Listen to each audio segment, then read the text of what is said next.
Welcome to the Friday Night Recap, Week 6 edition. There's Professor Diggs. There's Kenny Matthews. He's all decked out in his Yankees gear, so you know it must be playoff season. I'm surprised he's even out of games because of the playoff situation going on. Got to prepare for his Blue Jays or whatever the heck's going on over there.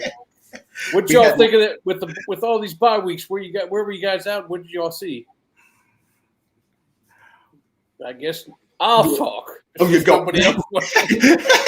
Well, I got to see Lone Star last night against Frisco, and I mean, you and I were there, Ward, last night. Obviously, the weapons are there for Lone Star. You got to see him in person, and that group is so much more talented when Mr. Zero is on that field too. Agent Zero, he did some things. It's a pleasure to see them. But I would say one thing, though, Ward, it was a little troublesome to see that Frisco was able to move the ball the way they were. A lot of big plays against them. That was wild. It is Victory Friday. This is the first time that all three of us have winning football teams here on the Friday Night Recap, and what a glorious day. And for all my Panther fans, Plano, East. We are back, Ward. You were talking about the shovel. This past week on the podcast.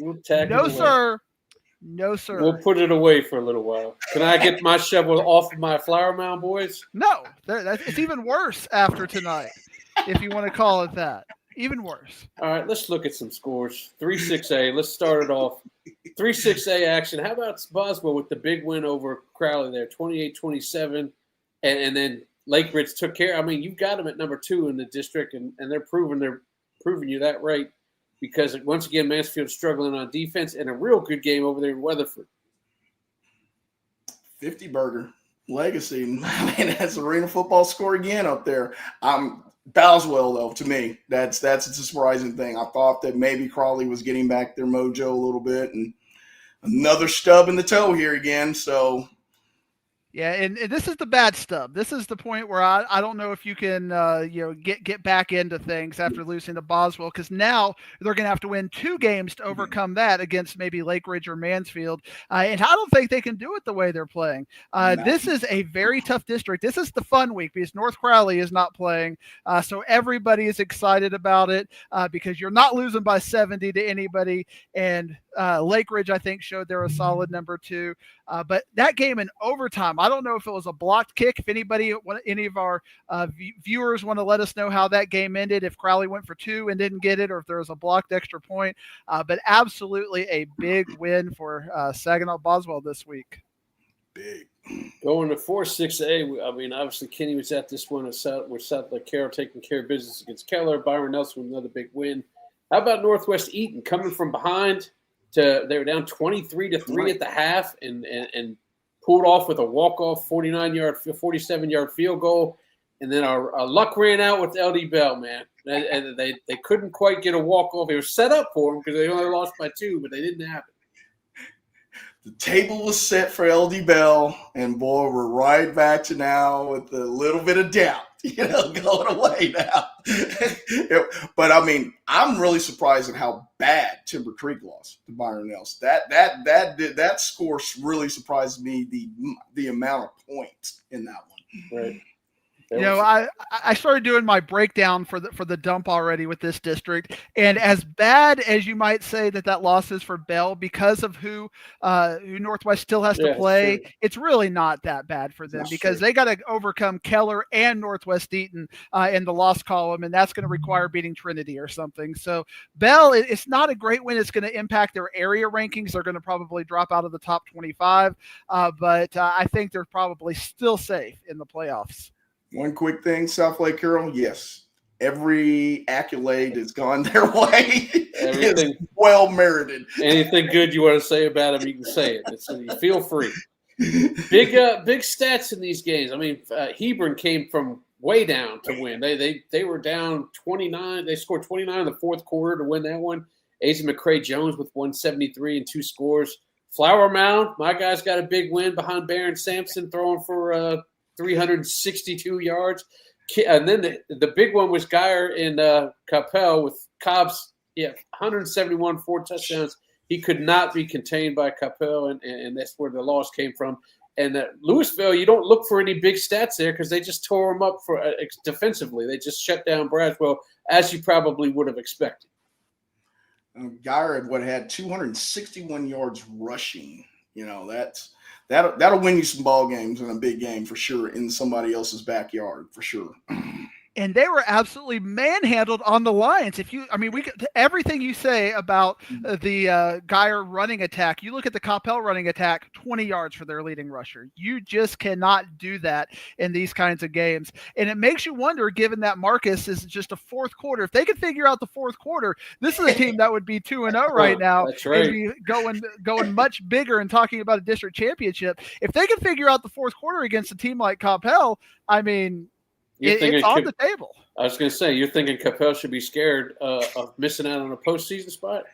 I'm saying that it changes very quickly, the way the parity in football is right now. And you talk about parity, Ward. Look at some of these scores in District 6A. Big time bomb out by Prosper.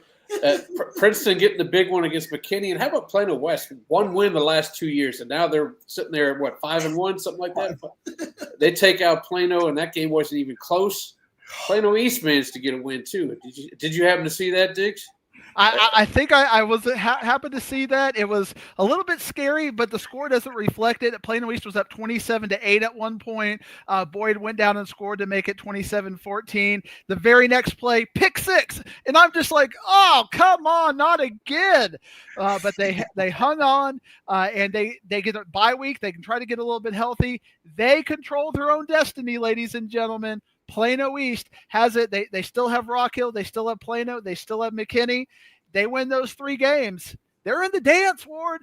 And now all of a sudden, well, I'm not saying Louisville looks beatable, but Capel's got to be looking at this bi-district matchup against Allen and being like, oh boy, we got to figure out this trenches thing real quick, because Allen is just absolutely dominant in the trenches. And imagine if Allen blows out Prosper, or Prosper blows out Allen. Imagine how scared that 4-6-8 or 5-6-8 team is going to be when they have to face a team that just killed one of those squads. What did the Hawks do to the Eagles today? The Eagles really went up the game. I don't think they liked my blowout management talk last week. I was talking about how I thought they kind of handled things very professionally. They're like, we got to work this out here.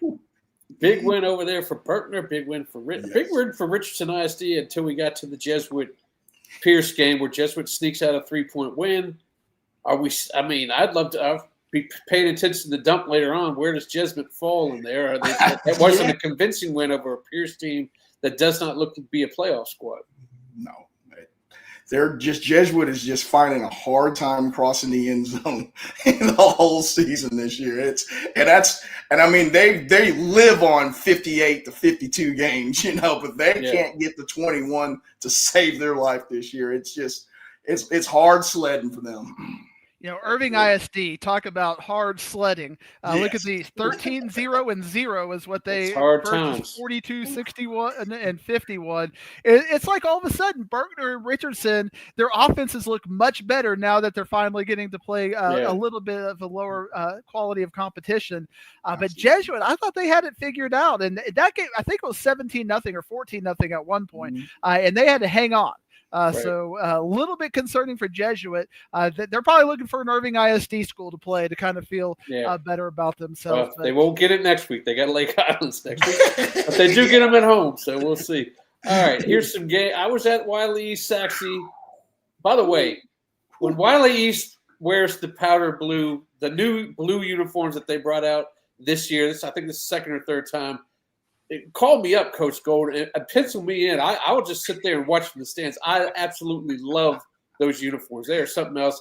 By the time I got to the game, it was 17-7, and it looks like Saxe had enough, and Wiley East did whatever they wanted to in the second half. Naaman Forest with a big win against Wiley, and they're facing Lakeview Centennial next week, so that's going to be a crucial Friday game. It's actually one of Lakeview Centennial's few Friday games that they'll play next week at Williams. And then Rowlett taking out Garland. That's another big score, too, because we haven't seen a Rowlett team pull a bunch of victories off in a while. I'm just going to say in a while. lot of parity in that district. I don't know. Is Saxony worried about a playoff spot now? I think they should be. I think they should desperately be. I jumped off of it 2 weeks ago. Diggs set me straight.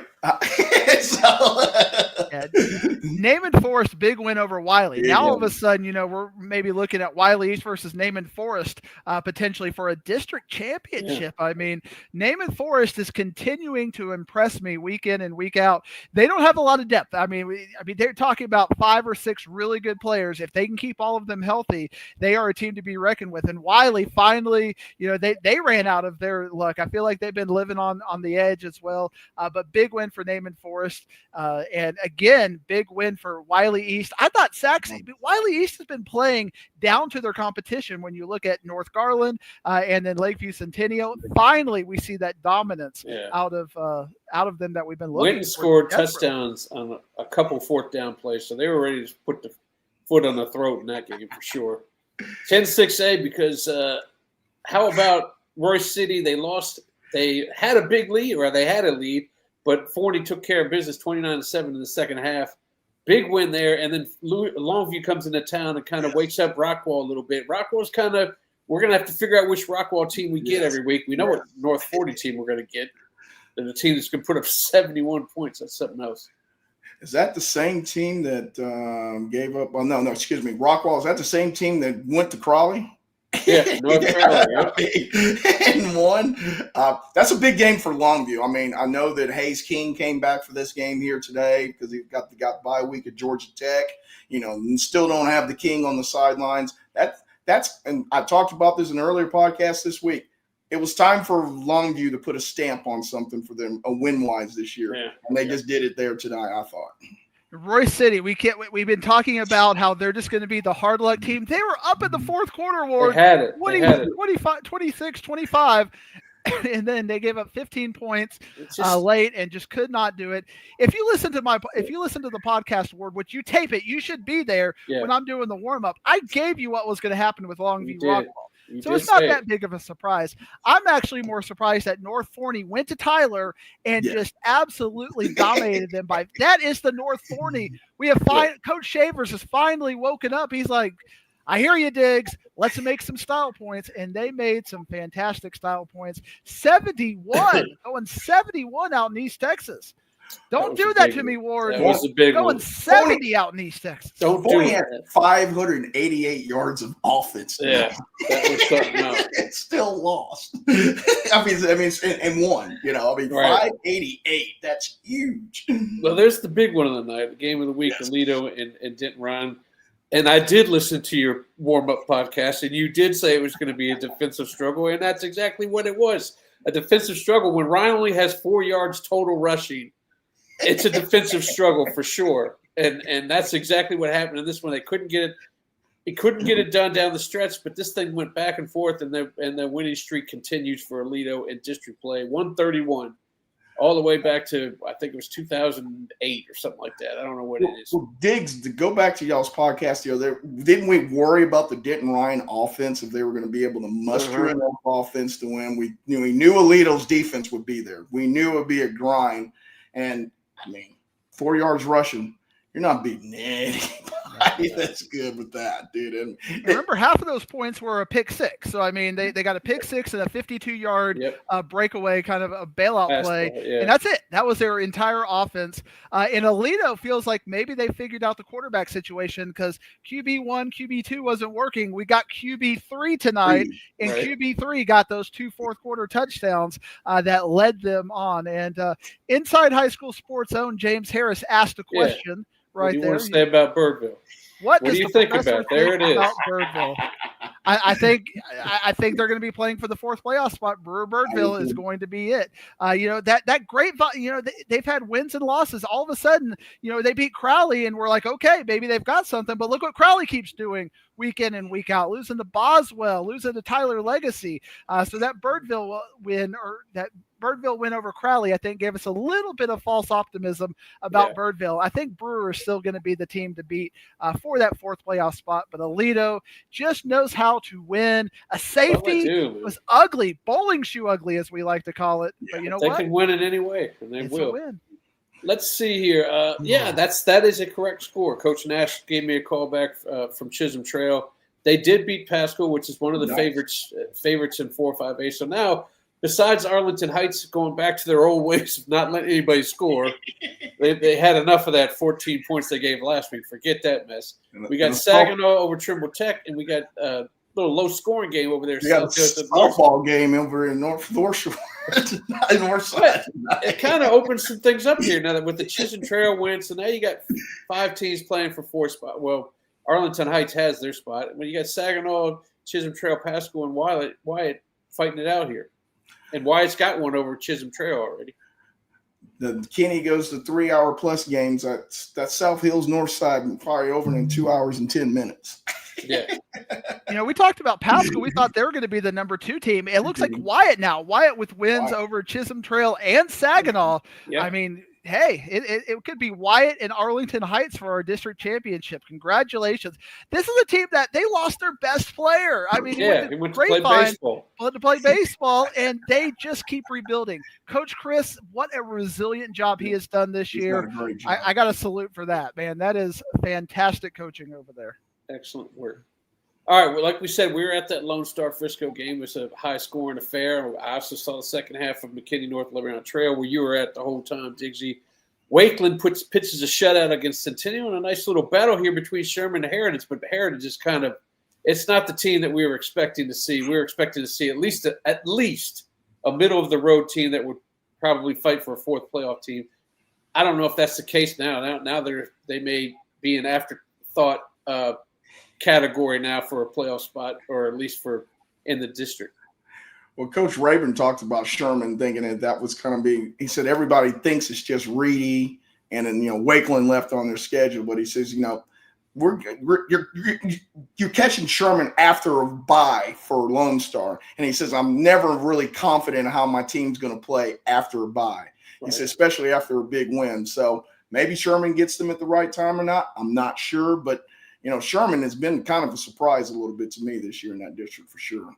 What I'm fascinated with, Ward, and this is just kind of the offense versus defense, because we got Region 1. We're talking about Aledo and Denton Ryan, who's going to come out of that. And then we got Frisco Lone Star over here, who looks like anybody can score against them, but they can score on anybody. Right. So what is it going to look like with Frisco Lone Star versus Aledo or Denton Ryan, potentially, if they get out of this region, in a state semifinal game? Or Highland Park or whoever, because we know some teams can score out of Region 2, but Region 1 is the defense region. So that's going to be kind of a fascinating thing to keep an eye on. I think Lone Star's got to get better defensively for their playoff run. They do. It can't just be Carice Hoyt, too. Carice Hoyt made another turnover in that game. Go ahead. They all addressed that at the end of the game last night. I mean, every person that you talked to last night said that was not the effort that they needed to have defensively last night. Now, I think they're a little smallish up front. So I don't know how much you can kind of change that. I mean, that's generally a personnel issue to get better, because you don't get better during the season. I mean, you don't get bigger during the season. So, but yes, they all kind of addressed it and they said it. Hey, we got work to do. So I just don't think that they're prohibited as maybe a couple of weeks ago that I might have just gone on and penciled them in. No, Aledo has something to say. We always like to take requests, and people wanted to talk. Yeah, they said I didn't say anything about Brewer, and if you actually remember, I did talk about that game being a potential upset watch game. Yeah. So I do want to give Brewer their props, beating Denton by 3 scores. It's pretty solid. Put Denton to bed. I mean, that's a wrap on Denton as far as the playoff spot. There's a nice little win for Kenny, my main man, Kenny Newman Smith taking it out. West Mesquite, another huge win. Jalen Dotson with 5 touchdown passes in that game, bringing out R.L. Turner, helping them come back to earth. They thought they might have been making a run here at something, but no, they've not. And then Creekview taking out W.T. White like that. Yes. Who's our 4th team, Diggsy? Or Kenny, whoever wants to answer that. Who's the 4th team out of this week? I want to say W.T. White, but I mean, I don't know. I mean, North Mesquite's beat up. Diggs and I did the game last week against Creekview. We'd said it at the end of the game. They had a lot of guys that needed assistance getting off the field. I think Newman Smith caught them at the perfect time tonight because I didn't think that they were 100% healthy by any stretch of the means. But, I mean, it's got to be North Mesquite and W.T. White, you would think now, since North Mesquite's lost both to Creekview and Newman Smith in back-to-back weeks, so they're going to have to finish the game ahead of them. But if you look at the score, Kenny, I think North Mesquite played Creekview a lot closer than W.T. White did. So I'm going to have North Mesquite kind of chalked in as my number 4 if they can stay healthy. And the fact that they played, again, Newman Smith kind of competitively, even in the second half, that wasn't a game where they got out big and this is garbage time scores. I think North Mesquite has a really good chance for that 4th spot. There's not much separation from them. There isn't. Midlothian bounced back from that Joshua loss with a big win over Cleburne, and then Joshua takes that win and turns it into a loss against Tyler, who put all them points up on Highland Park last week. And at Highland Park, if you're looking for who's going to step in and make the big plays for the injury to Cannon Bozeman, who looked pretty serious, he was on crutches over there. The answer is Matthew White, 7 catches, 135 yards, 3 touchdowns. Whatever I said last week about Buck Randall and the first 4 weeks, same thing, 379, 6 touchdowns. The guy just knows how to put the ball in the end zone. Defense still giving up points. So like you said, it's going to be tough. It's going to be tough when those point giver-uppers go up against each other. If Highland Park does play Lone Star, look for that one to be in the 60s. Well, in Highland Park last year, I think the most underrated aspect about them was their defensive line last year. I thought that they really controlled the line of scrimmage a lot for a Highland Park team, especially. They're known for their finesse offense, but they got stops last year, and that's what beat them against Ryan last year is they were able to get defensive stops. It's a little green. The cover's a little green right now, so they're going to have to find a way to get some stops because you can't outscore everybody. We talk about how things can flip in a dime. Waxahachie, we don't get to talk about them this week. They beat Duncanville. They're high, and then they lose to DeSoto. You got Tyler high, who probably should have beat Highland Park in an upset. You have Joshua, who beat Midlothian in walk-off fashion. Boom, 17-16 on the road. Big win for Tyler High. Big win for sure. Let's go down to Division II here. Take a look at some 3-5A Division II. Argyle had some fun. Man, they had some fun against Everman. I think they were up 51-7 at the half. Good Lord. Nice win for Timberview, giving Seguin their first loss of the season. And then Summit taking out Colony. Burleson keeping, I expected them to beat Grapevine. I think Grapevine kind of brought themselves to where they're at now. I don't know. Timberview is making it. Again, we got to read the dump because we got to figure out who those 4th playoff teams is. But Argyle's one for sure. When they're playing a team a lot lesser than them, they stomp them out something fierce. Anything shocked you here besides maybe that Timberview and Seguin deal? Seguin, it's going to come down, I think, to Seguin and Summit. I'm looking for style points right now. Summit kind of gave us a nice win over the Colony, but I think Seguin beat the Colony a little bit more. So I think Seguin's going to be right there as my number 4. I think you got Colleyville Heritage. They had the week off at number 3, Timberview 2, Argyle 1. But Burleson feels like I don't feel like they're going to make the playoffs, but I feel like they have a chance to upset somebody to kind of make something a little bit crazier. So we're going to find out I think it's going to come down to Seguin and Summit. Yep. I think so too. Yep. Who's worried about Lovejoy? I'm not worried about them not making the playoffs, but I'm worried. They're not in the top. You're worried about them not making the playoffs? Who's knocking them out? Memorial? We'll have to see how that goes. I don't see that happen, but I do see the upper echelon teams now are definitely the Walnut Grove Melissas are now must see. Anna Melissa must saw. I hope you already saw that one, and we got Anna Walnut Grove coming as well. Hayes Hackney with another big night, 348 and 6 touchdowns. But talk to me about your worries about Lovejoy. They can't seem to score, which I didn't think we'd say that with the Todd Dodge squad. And now 3 turnovers against Melissa. Yes. They just seem like they're closer to Frisco Emerson. And if you get a dogfight in a game that's going to be like a 28-21 game where 1 or 2 turnovers, what does Emerson excel at? Defense. And if Lovejoy has a couple of turnovers, I don't think they're going to beat, Walnut Grove. That's their 3rd loss. So it's just going to come down to Lovejoy and Emerson straight up for the last playoff spot. And when you have that kind of a situation, 1 game on the line, that there's some stress there. And if there's some internal friction about this Dodge thing isn't working out, we expect it to be better. And now all of a sudden you potentially don't make the playoffs with 1 game. That's a lot of stress to put on the team. Another indoor track meet at the Star yesterday. mean, gosh, True. those guys are unreal. True. Well, Seagoville with the big win over Spruce. TJ put some points up, but they can't quite get going against Samuel. Sock obviously destroys Hillcrest like we expected, and Woodrow Wilson back on the winning side there against Addison. Not too much surprising stuff out of these scores. I didn't think so either. I thought it kind of chalk. Yeah, I think the middle of this district is a lot closer than it's been in a while with Woodrow Wilson, Hillcrest, Seagoville, Spruce, Samuel. You got 5 teams that are going to be battling for 3 playoff spots, and that's going to make it fun. But you know what I'm excited about, Ward? We have 5 minutes left on the Friday night recap. Time to get Guess small. what we're going. We're about ready to get small. Small school. We're going to bring it down a little bit. We're going small. Let's go small. Panther Creek, by the way, the new quarterback there is Tristan Schramm, who went for 245 and 4 touchdowns because Graylin Fry injury is a little bit more than we thought. And then Jalen Lott will be on the show tomorrow. 8 catches, 130 yards, 3 touchdowns. Big night for him. What do y'all think about some of these other ones? Riverside. It's tough. Give them a shot. Give them a shot. I didn't even see those pop up there. Panther Creek again. There are going to be blowouts when you get into the big dogs versus the lesser dogs in 5-4A. And then 7-4A, that's what you got to look at every single week.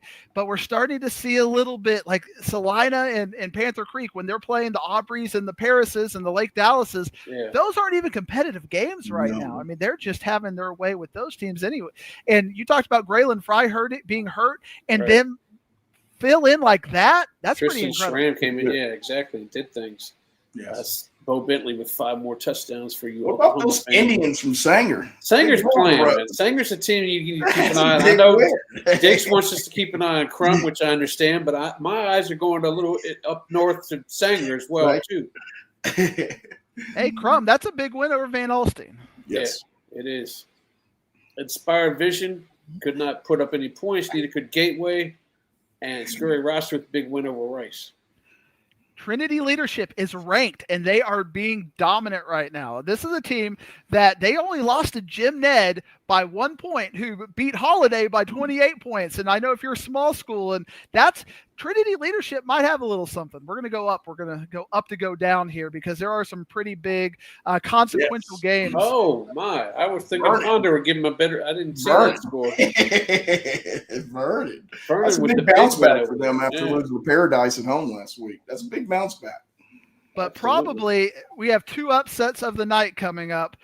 Palmer loses the Pilot point. That 44 to 28. It is just an incredible score, and you can kind of see it at the bottom, which I'll trigger up there. What has happened to Commerce, Ward? Send a camera crew out there. We got to do something, right? They beat your boys from out Malakoff. On the country roads, beat Winsboro, beat Malakoff, and this game looked like it was like 31-10 at halftime, and Commerce just, man. What did they score against Winsboro?